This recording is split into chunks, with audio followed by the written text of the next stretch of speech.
Our next story tonight also takes us to Steamboat Springs. Locals tell us they are tired of hearing excuses from the post office about years of mail delivery issues. Tonight, Denver 7's Russell Haythorne is digging into those claims from residents who are now taking their case to Colorado's congressional leaders and the Attorney General. Up here, life moves at a different pace. We're used to things on mountain time. They're just not used to things not moving at all. It started right around Christmas time where we just weren't getting our mail regularly. 2 days became 2 weeks, 2 weeks became a month. Eli Campbell and others say mail service came to a screeching halt in Steamboat Springs. We know that there's labor shortages in every industry up here, and I think we're pretty laid back people normally. Just communication goes a long way. It's the U.S. Post Office's obligation to provide service. While the Postal Service seems to have figured that out by bringing in temporary help, the disruption prompted many old issues to float right back to the surface in Steamboat. We have a post office box because we had no other option. In much of Steamboat, there is no mail delivery. For years, residents have had to come here to the post office to pick up their mail from P.O. boxes they rent. For that size box, 3 inches, almost $200 a year. For the big one, we pay $230 a year. We lived in Hayden for 10 years and it was free. And then we moved here and it was not free. Pretty much 99% of this country gets somebody walking the post office bag to their door. There are some places that do have mailboxes and these cluster boxes, but it's totally random who gets them and who doesn't. Finally got the locks on it, and then I'm like, okay, so like I've got 12 boxes. Like, do you guys want to pick who gets them? Like, how does this work?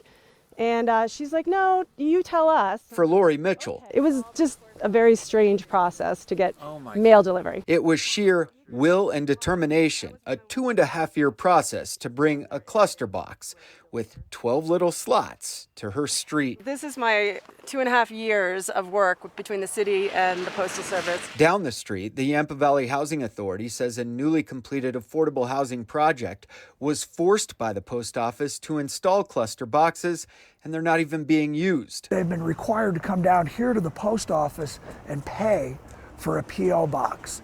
That's fundamentally unfair to the people in our community that can least afford it. Because of all of this, County Commissioner Tim Corrigan and City Councilwoman Gail Gary have met with the Attorney General to try and force a change with mail delivery here. We need to take action. It's getting to a critical point. Can we be confident in our next election the ballots will be delivered and returned on time? City Council has also approved a plan to hire the same law firm Crested Butte is using. To at least do an analysis of what's the U.S. Post Office's obligation. Buena Vista recently successfully forced the Postal Service to reverse course there. The post office no longer charging Buena Vista residents a single dime to rent their P.O. boxes.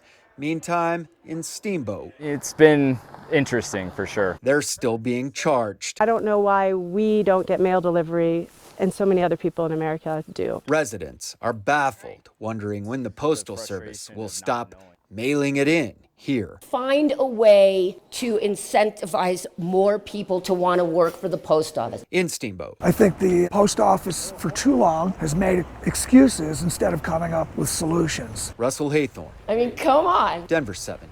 Seems so unfair, and we've been reaching out for 2 days for a statement from USPS about the mail delay issues, and we have not heard back.